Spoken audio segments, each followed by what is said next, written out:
1980 यानी 1359 हिजरी शमसी की गर्मियों का आखिरी दिन आ पहुंचा था।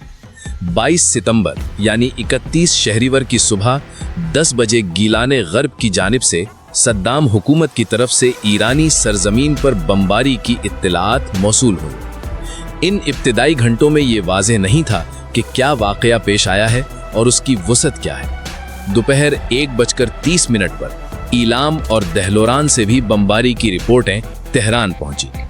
15 मिनट बाद अहवाज ने भी रिपोर्ट दी कि उसके हवाई अड्डे पर बमबारी हुई है। अहवाज के 5 मिनट बाद 1:50 पर शाह आबाद ने भी ऐसी ही रिपोर्ट दी। 5 मिनट बाद 1:55 पर बुशहर ने भी इत्तला दी कि बमबारी हुई है।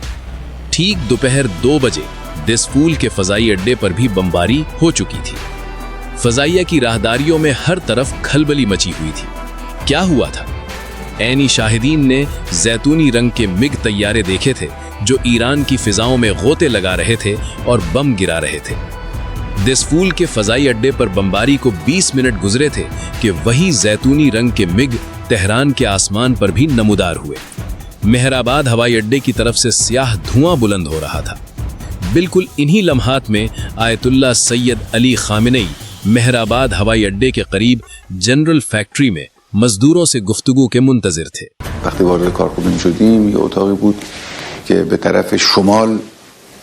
जब हम फैक्ट्री में दाखिल हुए तो वहां एक कमरा था जिसकी खिड़की शुमाल की तरफ थी। मैं वहां इंतजार कर रहा था कि मजदूरों को इस अवामी हॉल में ले जाएं जो खाने का हॉल भी था। मैं वहां जाकर तकरीर करूं। हम बैठे ही थे कि अचानक धमाके की आवाज सुनाई दी। आयतुल्लाह खामेनेई ने इस लम्हे फैसला किया कि मजदूरों से गुफ्तगू मनसूख नहीं करेंगे। वो आलिम दीन तिरबून यानी स्टेज के पीछे गए और उन्हें हौसला दिया। मैंने देखा कि अगर मैं तकरीर बंद कर दूं और चला जाऊं तो उसका बुरा असर पड़ेगा। मैंने कहा मैं तकरीर करूंगा, मुख्तसर बात करूंगा। मैं हॉल में आया और कहा कि खैर अब तो पूरी कौम बन चुके थे, फैक्ट्री के सब लोग कौम बन चुके थे। मैंने कहा कि कोई अहम बात नहीं है और दुश्मन ने हमला किया है, हम इन चीज़ों की तवक्को रखते हैं। मैंने शायद 10 मिनट उनसे मुख्तसर बात की और कहा कि मुझे अब जाना चाहिए।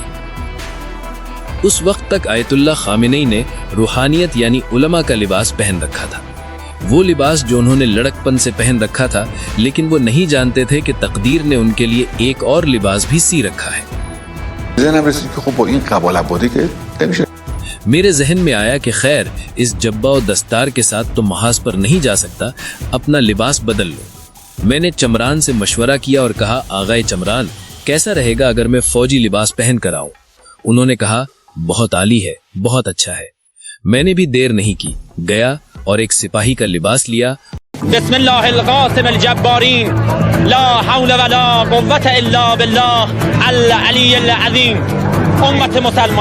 मुसलमान उम्मत, ये इश्क और ईमान का महाज है, ये नूर और कुरान का महाज है। ये बहरान और जंग के इब्तिदाई सालों में रहबन इनकलाब की मौजूदगी की दास्तान है। ये उन फौलादी मर्दों के रज़्म का महाज है जो जा रहे हैं। सिपाही के लिबास में आयतुल्लाह सैयद अली हसैनी खामेनेई की एक रिवायत।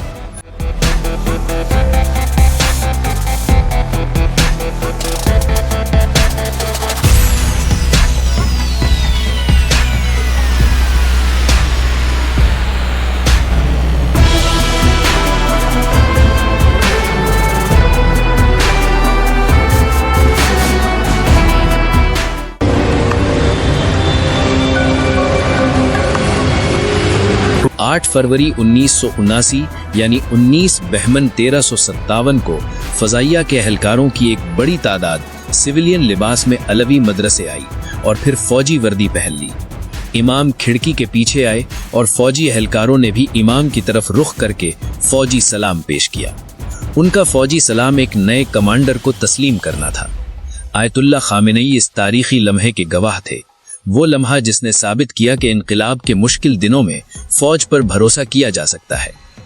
11 फरवरी यानी 22 बहमन की सुबह 10 बजे फौज के सरबराहों ने जब अवामी जद्दोजहद और बख्तियार हुकूमत के दरमियान तसादुम में शिकस्त यकीनी देखी तो नाचार गैर जानिबदारी का ऐलान कर दिया। این یعنی انقلاب پیروز شده. اس کا مطلب تھا کہ انقلاب جیت گیا تھا۔ ان لمحات میں آیت اللہ خامنئی مہرآباد ہوائی اڈے کے قریب جنرل فیکٹری میں مزدوروں سے بات کر رہے تھے۔ کمیونسٹ اور بائیں بازو کی تحریکیں مزدوروں کی تحریک کو اپنے قبضے میں لینا چاہتی تھیں۔ یہ فیکٹری وہی فیکٹری تھی جسے انقلاب کے آغاز میں 11 اور 8 فروری کے دنوں میں کمیونسٹوں وغیرہ نے نشانہ بنایا تھا تاکہ وہاں ہنگامہ کھڑا کریں اور ایک مزدور یونین بنائیں، اور چونکہ وہاں سینکڑوں فیکٹریاں تھیں، مزدوروں کو متحرک کر کے اس فیکٹری کی طرف کھینچ لائیں۔ قدرتی طور پر اس وقت یہ فیکٹری ہماری توجہ کا مرکز بنی تاکہ اس کے کچھ واقعات بیان کروں۔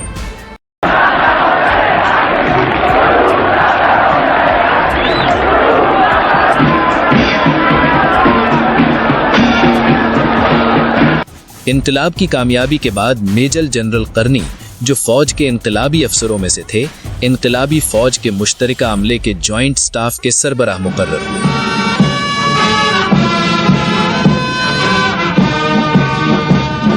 مستقبل کی فوج کے لیے اب فوج کے نوجوان افسروں پر سرمایہ کاری کرنی تھی اور اس میں وقت لگنا تھا۔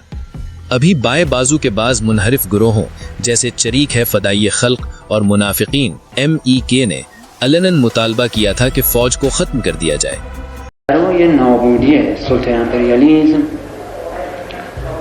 سامراجی تسلط کی نابودی کے لیے ہمیں ضرورت ہے کہ وہ ادارے جو ماضی میں سامراج کے غلط استعمال میں رہے ہیں ختم کر دیے جائیں اور ان کی جگہ عوامی ادارے وجود میں آئیں۔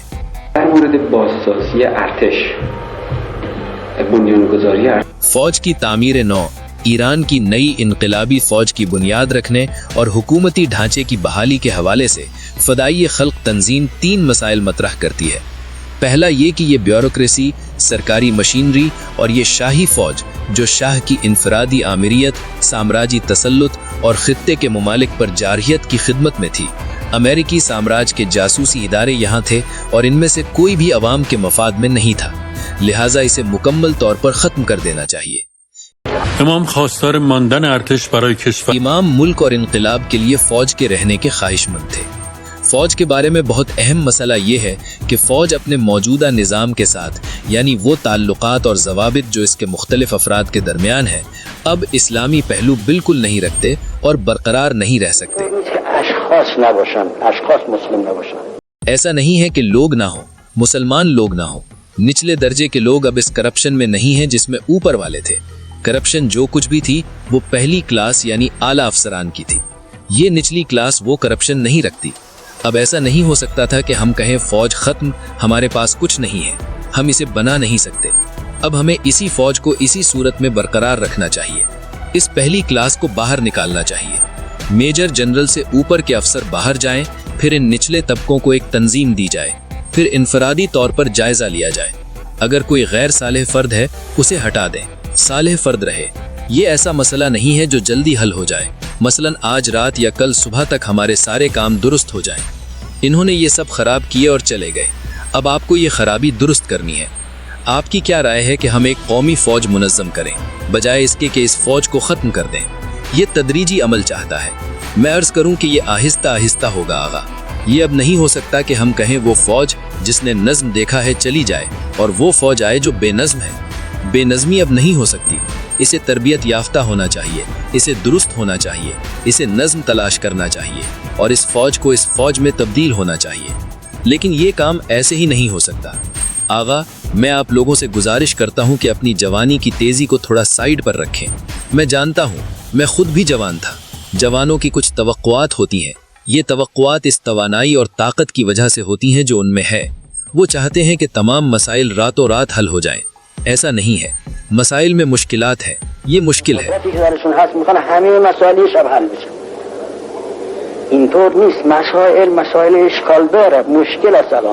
اس وقت آیت اللہ خامنئی بھی امام کی اس رائے کے ساتھ تھے اور فوج کے معاملات کی زیادہ دیکھ بھال کر رہے تھے۔ فوجی افسر جو دیکھتے تھے کہ ایک سید عالم دین فوج اور فوجی معاملات سے اچھی واقفیت رکھتے ہیں، حیران رہ جاتے تھے۔ یہ تجربہ ان کے قید کے سالوں کی طرف پلٹتا تھا۔ وہ سال جب آیت اللہ خامنئی فوجی جیلوں میں فوجیوں کے ساتھ قید کاٹتے تھے اور ان سے گفتگو میں فوج کے ماحول سے واقف ہوئے تھے۔ آشنایی بود، آشنایی با برخی از مسائل یہ واقفیت تھی، بعض فوجی اور تصویری مسائل سے واقفیت۔ یہ واقفیت پہل پہل میرے لیے جیلوں سے پیدا ہوئی تھی، کیونکہ میں چند فوجی جیلوں میں رہا تھا۔ وہاں میں فوجیوں کے ساتھ ہمسل بھی تھا اور ایک ہی وارڈ میں تھا، ان کے نچلے افسروں سے اور اعلیٰ افسروں سے۔ اس کے علاوہ قدرتی طور پر ہم عدالت جاتے تھے، لائے لے جائے جاتے تھے۔ میں کئی جیلوں میں فوجی ماحول میں رہا۔ اس نے گلا صاف کرتے ہیں مجھے ایک حد تک فوجی مسائل سے آشنا کر دیا۔ نظامی آشنا کرتے۔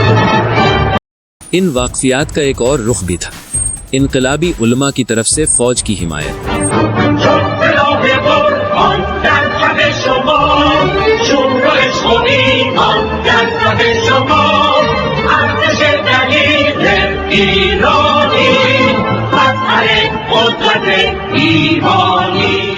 ان دنوں کردستان بائیں بازو کے گروہوں اور علیحدگی پسندوں کی سرگرمیاں دیکھ رہا تھا۔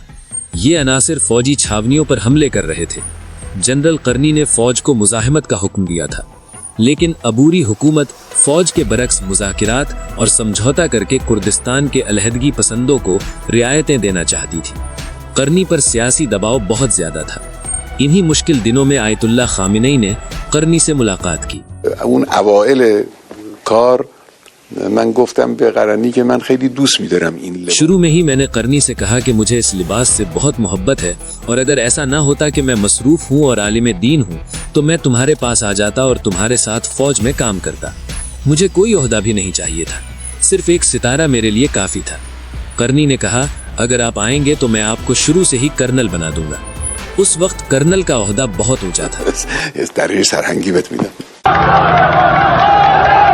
تانک‌های ثبات و نفربرهایی که سپاه پاسداران در روی اون قرار گرفتن در حال حرکت هست۔ تھوڑی دیر بعد ایک نیا ادارہ سپاہ پاسداران اسلامی کے نام سے ان انقلابی نوجوانوں پر مشتمل بنا جو شاہ کی حکومت کے خلاف طویل جدوجہد کا ریکارڈ رکھتے تھے۔ یہ وہی لوگ تھے جنہوں نے قیام کے دنوں میں وابستہ حکومت کی توپوں اور ٹینکوں کا مقابلہ کیا تھا اور مشین گن کی گولیوں کا کوئی خوف دل میں نہیں لائے تھے۔ فوج کے ایک افسر یوسف کلادوز جو سپاہ کے بانیوں میں سے تھے، رضاکارانہ طور پر سپاہ کی رکنیت اختیار کی اور سپاہ کی تربیت اور تنظیم سازی میں حصہ لیا۔ سپاه پاسداران انقلاب اسلامی که نه تنها حربش اصل است، سپاه پاسداران انقلاب اسلامی سپاہ پاسداران اسلامی جو نہ صرف اصل قوت ہے بلکہ وہ سپاہ جو خود پہلے ایک عالم اور طالب علم ہے جس نے بعد میں ہاتھ میں اسلحہ تھاما ہے۔ لیکن سپاہ کو ایک پیشے ور فوجی تنظیم بننے کے لیے صرف تربیت کی ضرورت نہیں تھی۔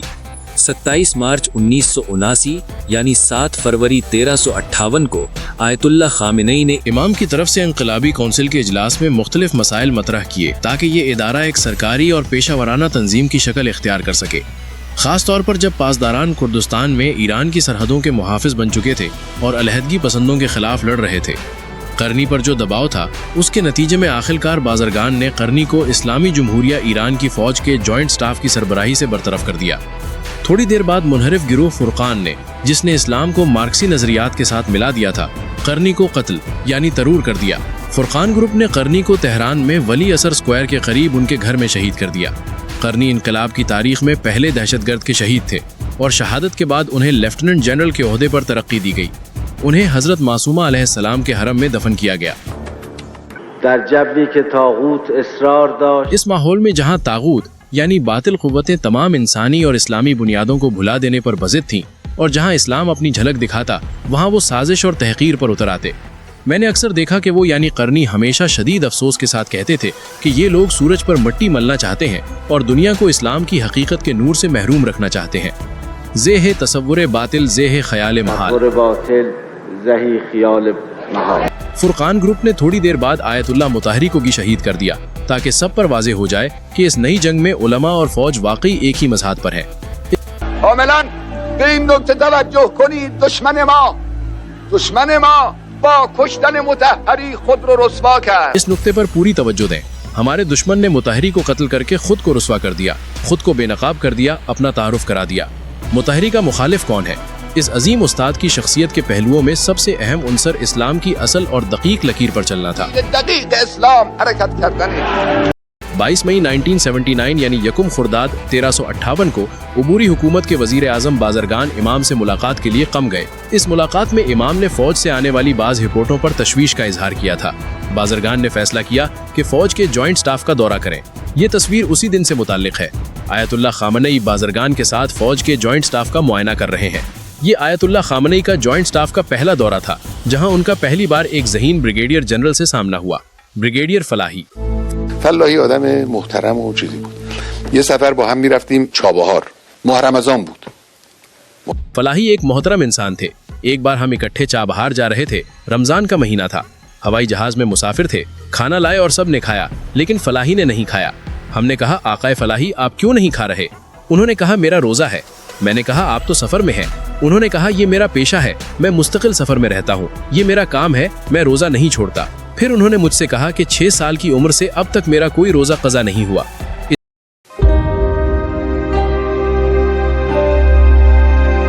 इस दौरे के बाद बाजरगान रिपोर्ट देने के लिए दोबारा कम में इमाम के पास गए। इस बार आयतुल्लाह खामनेई भी इमाम की खिदमत में हाजिर हो गए थे। तय पाया कि फौज की कमान में तब्दीलियां की जाएं। इमाम ने इसी इजलास में फौज में अपने नुमाइंदे की जिम्मेदारी आयतुल्लाह खामनेई के सुपुर्द कर दी। इन वाक़यात के साथ 24 मई 1979 यानी 3 खुर्दाद 1358 को आयतुल्लाह खामनेई ने इनकलाबी कौंसिल के इजलास में शिरकत की ताकि एक अहम बात मतरा करें, ये कि इनकलाब के कायदीन को फौज पर ज्यादा तवज्जो देनी चाहिए, फौज को बदगुमानी की नज़र से नहीं देखना चाहिए, फौज के अमले की हिफाजत होनी चाहिए। आयतुल्लाह खामनेई ने इस इजलास में कहा कि फौज में बहुत से ज़हीन दिमाग और अक़ली क़ुव्वत है और इस पर संजीदगी से तवज्जो देनी चाहिए। आयतुल्लाह खामनेई का फौज का दिफा उन गिरोहों यानी ज़िद खल्क़ और मुनाफिकीन की बातों का जवाब था जो फौज के लोगों को निकालना और फौजी तंजीम को ख़त्म करना चाहते थे। फौज के बगैर उनका काम आसान हो जाता। जुलाई 1979 के आखिरी दिनों में आयतुल्लाह खामनेई ने इनकलाबी कौंसिल के फैसले से वजारत दिफा में उमूर इनकलाब की मुआवनत संभाली। इस साल गर्मियों में उबूरी हुकूमत के बाज़ अनासिर ने यह तजवीज़ पेश की थी कि मुल्क को जदीद अमरीकी हथियारों की ज़रूरत नहीं है और ये हथियार अमरीकियों को वापस कर देने चाहिए और इसका पैसा मुल्क की तामीर नौ के लिए लेना चाहिए। इन तैयारों की देखभाल में क्या मुश्किलात हैं? بله آقای یزدی دیگه آقای یزدی مصاحبه کرد. जी हाँ, आका यज़दी ने उसी वक्त इंटरव्यू दिया और कहा कि हमें F-14 तैयारे वापस कर देने चाहिए। मैं मशहद में था। जैसे ही सुना कि उन्होंने ये इंटरव्यू दिया है, मैंने कहा फौरन रेडियो वालों को बुलाएं। रेडियो वाले आए। मैं वहीं सिपाह के मरकज के मुआयने के लिए गया हुआ था। मैंने देखा देर हो रही है, वहीं रेडियो पर इंटरव्यू दिया। अब दकीक याद नहीं, लेकिन इसका मफहूम ये था कि जो कोई भी ये काम करेगा वो गद्दारी है और हम हरगिज इसकी इजाजत नहीं देंगे। वो F-4 तैयारे भी वापस करना चाहते थे। आयतुल्लाह खामनेई मुल्क के अंदर गिरोहों की मुसल्लहाना कार्रवाइयाँ, सरहदी सूबों में अलहदगी पसंद जंगे और बासी हुकूमत की सरहदी हरकतें देख रहे थे। 13 अगस्त 1979 यानी 22 अगस्त 1358 को आखिरकार आयतुल्लाह खामनेई ने एक अहम नोटिफिकेशन जारी किया कि अब से कोई भी मुआहिदा का मनसूख या नया मुआहिदा वजारत दिफा की मुआवनत उमूर इनकलाब की हमाहंगी से होगा। इस अहम दस्तावेज की वजह से जदीद हथियारों की वापसी का मसला उबूरी हुकूमत की बहसों से हमेशा के लिए खत्म हो गया। आयतुल्लाह खामनेई ने फौज में इमाम के नुमाइंदे और वजारत दिफा के मुआविन के तौर पर चंद और प्रोग्राम भी तरतीब दिए। पहला प्रोग्राम सियासी नजरियाती ब्यूरो की तश्कील था, जो बाद में अकीदाती सियासी यानी आइडियोलॉजिकल पॉलिटिकल के नाम से फौज के अहम सुतूनों में से एक बना। यानी इससे पहले कि हम ये इनारा बनाएं, ये सोच थी कि इन अफसरों के एक ग्रुप को इनकलाब के तसव्वुरात से आगाह होना चाहिए। 10-15 दिन उन्हें सख्त तरबियत दी जाए। हमने बैठे, डिजाइनिंग की और लोग मुंतखब किए, वो लोग जो सिखाएंगे और वो जो सीखेंगे। आयतुल्लाह खामनेई के इक़दामात में से फौज के खानदानों की फलाह बहबूद के लिए इत्तका स्टोर्स की बंदिश को रोकना था। शायद कोई भी काम फौज की खुद कफाली की बुनियाद रखने जितना अहम न था। कूलिंग सिस्टम और बिजली की इंतकाली यहाँ हमें दिखाती है। पहले इन हिस्सों में बिजली की इंतकाली देखी जा सकती है। इस्लाम की फौज के इन बहादुर इंजीनियर मर्दों के साथ हम इनकी क्लासों में जाते हैं। इन असबाक को सीखने से ही वो किसी भी ऐसी चीज की मरम्मत और देखभाल कर सकते हैं जो 4 पहियों पर सवार हो। शाह के जमाने में फौज के तकरीबन 2 लाख एहलकार थे, लेकिन ईरान में अमरीकी फौजी मुशीरों की तादाद 50,000 थी, यानी हर 4 ईरानी फौजी पर एक अमरीकी फौजी मौजूद था।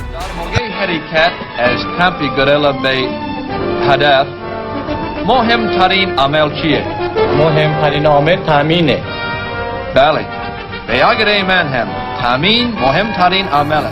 फौज के जदीद साजो सामान की मरम्मत मुकम्मल तौर पर अमरीकियों के हाथ में थी और ईरानियों को इस सिलसिले में ज्यादा इख्तियारात नहीं थे। अमरीकियों के लिए इसकी इक्तिसादी मंतिक वाज़ेह थी।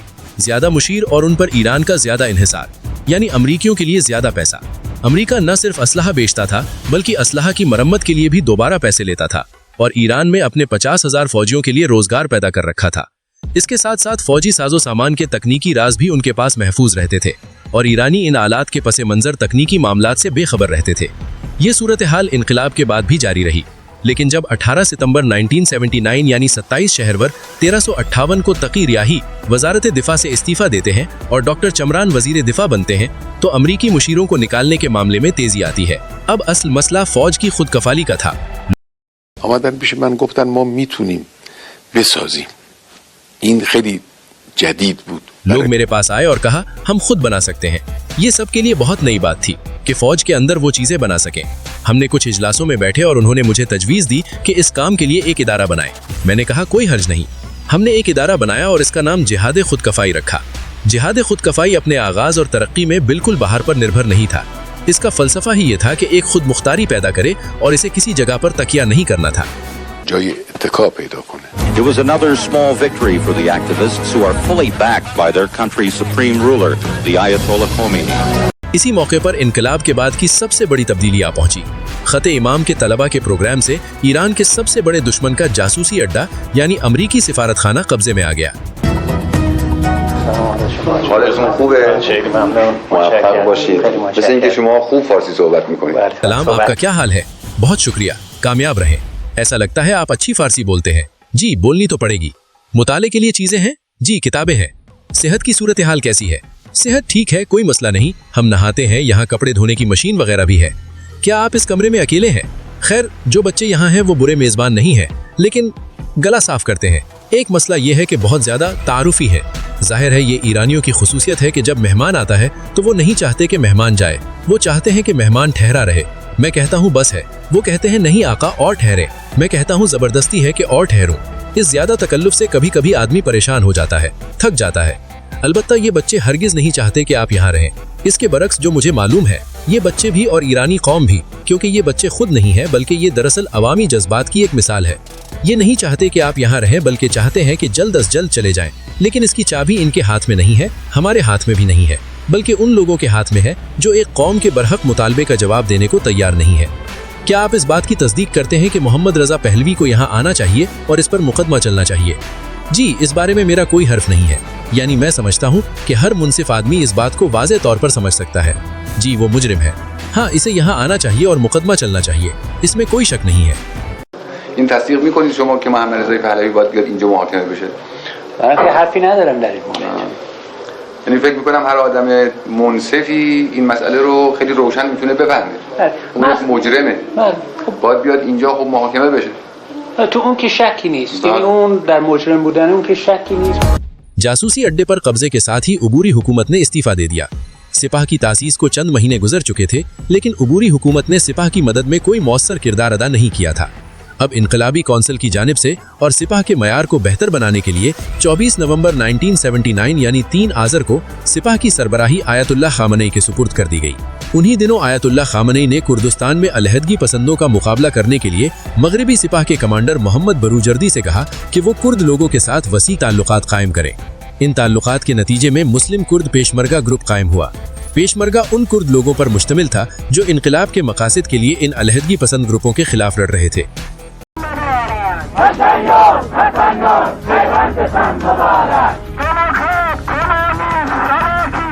26 नवंबर को इमाम ने बसीज मुस्तज़फ़ीन की तश्कील का हुक्म जारी किया। अमरीका ये 20 मिलियन की फौज का आखिरी पैगाम है जो क़याम के लिए तैयार है। बसीज के बारे में जब पहले इमाम ने बसीज का हुक्म दिया, हमने बसीज की तंजीम साजी के लिए एक प्लान शुरू किया और यही 2 रुकनी यूनिट का प्लान बनाया और बसीज की शक्ल बनी। 1979 के आखिरी महीनों में सदारती इंतखाबात हुए। अबुल हसन बनी सदर इन इंतखाबात के वातिह थे। वो अलानिया तौर पर हिज़्ब जमहूरी इस्लामी के नुक्ता नज़र के मुखालिफ थे, जिसके बानियों में आयतुल्लाह खामनेई भी शामिल थे। आयतुल्लाह खामनेई ने 24 फरवरी 1980 यानी 5 اسفند 58 को अपने फौजी ओहदों से इस्तीफा दे दिया। اول اسفند حدود اوایل اسفند بود، شاید چند روزی جلوتر یا عقب‌تر آقای بنی سعد فرمانده کل قوا شدند. फरवरी के आगाज में बनी सदर आर्म्ड फोर्सेस के कमांडर इन चीफ बन गए। میں نے دیکھا کہ میرا وزارت دفاع میں رہنا یا تو ضروری نہیں ہے یا ممکن نہیں ہے، کیونکہ بنی صدر ہمیں کام کرنے کی اجازت نہیں دیتے تھے، جیسا کہ بعد میں ڈیفنس کاؤنسل میں بھی انہوں نے ہمیں کام کرنے کی بالکل اجازت نہیں دی۔ اس لیے میں نے دوستوں سے مشورہ کیا اور استعفیٰ لکھ دیا۔ بنی صدر نے میرے استعفے کا بہت خیر مقدم کیا۔ استعفایی نوشتم، آقای بنی صدر هم خیلی استقبال کرد از اینکه بنده استعفا کردم۔ سال 1980 ایسے میں شروع ہوا جب باسی حکومت کی جارحیت کے خطرات بڑھ رہے تھے، لیکن ساتھ ہی امریکہ میں کارٹر حکومت نے بھی ایران سے تعلقات توڑنے کے بعد اسلامی جمہوریہ کو دھمکیاں دینا شروع کر دیا۔ 9 اپریل 1980 یعنی 20 فروری 1359 کو پارس نیوز ایجنسی کو انٹرویو دیتے ہوئے آیت اللہ خامنائی نے اس ہم آہنگی کو صدام کی امریکہ سے وابستگی کی علامت قرار دیا، لیکن اس وقت کوئی نہیں جانتا تھا کہ یہ تجزیہ حقیقت سے کتنا قریب ہے۔ اس تجزیے کی درستی کی پہلی نشانی یہاں سے نکلی۔ 24 اپریل 1980 کی صبح یزد سپاہ کے کمانڈر محمد منتظر قائم طبس کے صحرا سے ایک مشکوک خبر سن کر وہاں روانہ ہوئے۔ طبس میں امریکی فوج کا ساز و سامان اور چند امریکی فوجیوں کی لاشیں باقی رہ گئی تھیں۔ جلد ہی واضح ہو گیا کہ گزشتہ رات امریکہ نے تہران پر حملے کا ارادہ کیا تھا تاکہ امریکی جاسوسوں کو رہا کروا سکے، لیکن ریت کے طوفان نے ان کے منصوبے کو خاک میں ملا دیا۔ طبس کی رپورٹوں نے امام کو فکر مند کر دیا۔ سب سے مشکوک بات یہ تھی کہ امریکیوں کے فرار کے بعد بعض کمانڈروں نے طبس میں رہ جانے والے امریکی سامان پر بمباری کا فیصلہ کیا۔ اس بمباری میں یزد سپاہ کے کمانڈر محمد منتظر قائم شہید ہو گئے۔ امام نے 10 مئی کو آیت اللہ خامنائی اور مصطفیٰ چمران کو سپریم نیشنل ڈیفنس کاؤنسل میں اپنا نمائندہ مقرر کیا۔ یہ کاؤنسل ملک کے فوجی معاملات کا سب سے بڑا فیصلہ ساز ادارہ تھا، جس کی صدارت صدر بنی صدر کر رہے تھے۔ اس نئے حکم میں امام نے آیت اللہ خامنائی کو ہدایت دی کہ وہ ہر ہفتے فوج کی صورتحال کی رپورٹ پیش کرے۔ اسی لیے آیت اللہ خامنائی نے ملٹری کنسلٹیشن آفس کے نام سے ایک دفتر قائم کیا۔ تہران میں سب کچھ پرامن لگ رہا تھا، لیکن 9 جولائی کی رات آیت اللہ خامنائی کے گھر ایک اجنبی کی آمد نے سکون برباد کر دیا۔ فضائیہ کا ایک پائلٹ ایک بہت بڑی خبر لے کر آیا تھا۔ فوج کے اندر ایک نیٹ ورک جو ملک سے باہر شاہ کے آخری وزیر اعظم شاہ پور بختیار کے ذریعے چلایا جا رہا تھا، ایک بڑی بغاوت یعنی کودیتا کا منصوبہ بنا چکا تھا۔ سپاہ کے جوانوں کو اس نیٹ ورک کے کچھ سراغ مل گئے تھے، لیکن اس کی وسعت ابھی واضح نہیں تھی۔ اب یہ واضح ہو گیا تھا کہ یہ گروپ بغاوت کے ذریعے جماران میں امام کی رہائش گاہ پر بمباری کا ارادہ رکھتا ہے۔ دیگر اہم مراکز جیسے پارلیمنٹ، صدارتی دفتر اور سپاہ و فوج کے ہیڈ کوارٹرز بھی ان کے اہداف میں شامل تھے۔ آیت اللہ خامنائی نے یہ بات امام سمیت دیگر حکام تک پہنچائی۔ ایک فوری آپریشن میں باغیوں کے نیٹ ورک کی شناخت کی گئی اور ان کے سربراہوں اور ارکان کو گرفتار کر لیا گیا۔ اعترافات میں یہ واضح ہوا کہ باغیوں کے اجلاس ٹھیک اس وقت شروع ہوئے جب آیت اللہ خامنائی نے فوج چھوڑی تھی۔ 15 روز حدوداً بعد از خروج من طبق تحقیقات میرے نکلنے کے تقریباً 15 دن بعد تحقیقات کے مطابق بغاوت کی پہلی میٹنگ 5 مارچ کے قریب ہوئی۔ اپریل کے آخر میں فوج میں پہلی اینٹی انقلابی تحریکیں شروع ہوئیں اور آخرکار جولائی میں بغاوت کی تمام تیاریاں مکمل ہو چکی تھیں۔ یعنی ان 4 مہینوں میں جب فوج میں امام کا نمائندہ موجود نہیں تھا، یہ سب واقعات پیش آئے۔ یہاں سے سمجھا جا سکتا ہے کہ فوج یا وزارت دفاع میں امام کے نمائندے یا انقلابی کونسل کے نمائندے کی موجودگی کا کیا اثر ہو سکتا تھا۔ مجھے فخر ہے کہ وزارت دفاع میں رہنے کے دوران اگرچہ میں نے براہ راست فوج میں مداخلت نہیں کی، لیکن کم سے کم کام جو ہوا وہ یہ تھا کہ یہ موجودگی خود فوج میں انقلاب کی موجودگی سمجھی جاتی تھی۔ کاری که انجام گرفت این بود که این حضور خود میتوانست حضور انقلاب در ارتش تلقی بشه۔ اس سال گرمیوں میں سرحدی جھڑپیں بہت واضح ہو گئی تھیں۔ اب وہ اپنے اصل ہدف کے قریب پہنچ رہے تھے۔ جنگ کا سایہ اتنا قریب تھا کہ سب اسے محسوس کر رہے تھے۔ استنباط من اون برنامه شوم و گسترده میرے خیال میں وہ ناپاک اور وسیع منصوبہ جس کی ہم پیشگوئی کر رہے تھے اور جو ذہنوں میں تھا، اس میں تمام اینٹی انقلابی عناصر سے لے کر عالمی خوار امریکہ اور اس کے ناجائز شراکت دار شامل تھے۔ सियासी लिहाज से वो घेरा तंग कर रहे हैं, मुआशी मुहासरा रोज बरोज सख्त हो रहा है, नफ्सियाती ऑपरेशंस रोजाना एक नई शक्ल में हमारे मुल्क के खिलाफ हो रहे हैं और ये आलमी इस्तेमार का छोटा आला यानी सद्दाम अपनी तमाम ताकत इराक और दीगर मगरबी और शुमाली सरहदों पर जमा कर चुका है। ईरानी कौम से मेरी वाहिद गुजारिश ये है कि इस मसले को संजीदगी से ले। ایران دارم این است که مسئله رو جدی تلقی بفرمایند. मुअज़्ज़िज़ नाज़रीन, हमने आपके लिए इराकी सरहद पर ईरानी फौजी मोर्चों से एक रिपोर्ट तैयार की है। हमने हेलीकॉप्टर के जरिए सरहद पर सैकड़ों किलोमीटर का सफ़र किया और उन मकामात पर गए जहां फौजी एहलकार तैनात है। हमने देखा कि अक्सर मकामात पर हमारे फौजी भाइयों का हौसला बहुत बुलंद है और वो वतन अजीज़ की एक एक इंच ज़मीन के दिफा के लिए तैयार है। दिफा करें در مقابل हर दुश्मन। इसके बावजूद सदर यानी बनी सदर दिफाई मामलात पर कोई तवज्जो नहीं दे रहे थे और दिफाई काउंसिल के इजलास भी नहीं बुला रहे थे, जबकि इराक की सरहदी खिलाफ वर्जियाँ बढ़ रही थीं। अक़वाम मुत्तहिदा में दर्ज सद्दाम की सरहदी खिलाफ वर्जियों की तादाद 634 तक पहुँच गई थी। सद्दाम के ईरान पर हमले से चंद दिन पहले आयतुल्लाह खामेनाई ने नमाज जुमा के स्टेज से अवाम को अफवाज मुसल्लहा की तैयारी और हौसले का यकीन दिलाया। ای برادران و خواهرانی که سخن مرا میشنوید، نیروهای رزمنده ما در مرز، ए भाइयों और बहनों जो मेरी आवाज़ सुन रहे हैं, सरहदों पर हमारे लड़ने वाले दस्ते बेहतरीन हौसले के मालिक हैं। वो कुर्बानी के लिए तैयार हैं। वहाँ एक फौजी बैठा है, उसे खबर मिलती है कि उसे महकमे से निकाल दिया गया है। कभी गलती से ऐसा हो जाता है। वो फौजी कहता है कि अगर मैं फौज का हिस्सा ना भी रहूं, मैं इस तोप के पास से नहीं हटूंगा, यहीं रहूंगा और लड़ूंगा जब तक मारा ना जाऊं। ये है हमारे सिपाही और फौजी का हौसला। این روحیه سرباز ماست، این روحیه نظامی ماست. इसके साथ साथ आयतुल्लाह खामेनाई मुल्क के फौजियों की मजलूमियत के भी गवाह थे। वो जवान जो मुनाफिकीन और मार्क्सिस्ट ग्रुपों के नकली प्रोपेगेंडे का शिकार बने हुए थे।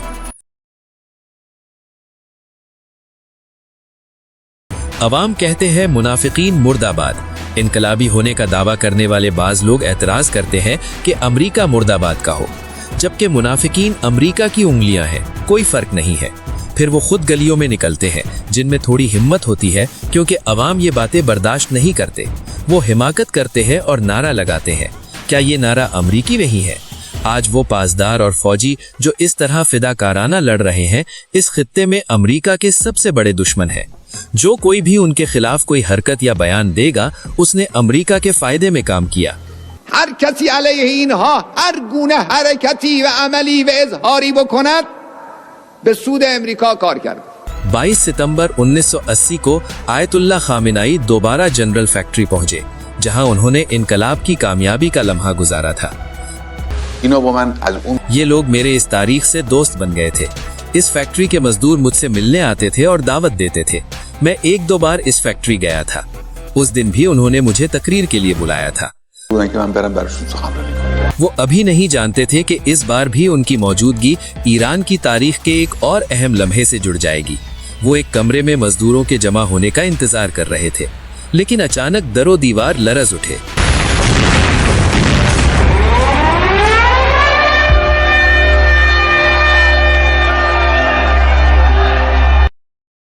22 सितंबर 1980 को इराकी हुकूमत ने बैनुल अक़वामी साम्राज्य बिलखुसूस अमरीका की मुख्तलिफ साजिशों की नाकामी के बाद इस्लामी जमहूरिया ईरान के निज़ाम को ख़त्म करने की गर्ज से महराबाद हुली हवाई अड्डे और दीगर हसास हवाई अड्डों पर हमला करके जंग का आगाज़ किया। आयतुल्लाह खामेनाई ने खुद तैयारे देखे। گفتیم چی بود؟ پا شدیم دم این پنجره رفتیم. من خیال میکردم همین پشت. हमने कहा ये क्या था? हम खिड़की के पास गए। मैंने सोचा शायद ये पीछे ही है। मैंने देखा कि दो गहरे जैतून रंग के तैयारे ऊपर की तरफ जा रहे हैं। किसी ने कहा कि बमबारी कर दी है। همینطور رفتن به طرف بالا. یکی گفتش که بمباران کردن. सद्दाम हुकूमत ने मगरबी मुमालिक की हिमायत से इनकलाबी ईरान पर हमले की जुर्रत की थी। एक हमाजिहत हमला जो अब आयतुल्लाह सैयद अली खामेनाई के दौरे सिपाहगरी का एक नया बाब का आगाज था।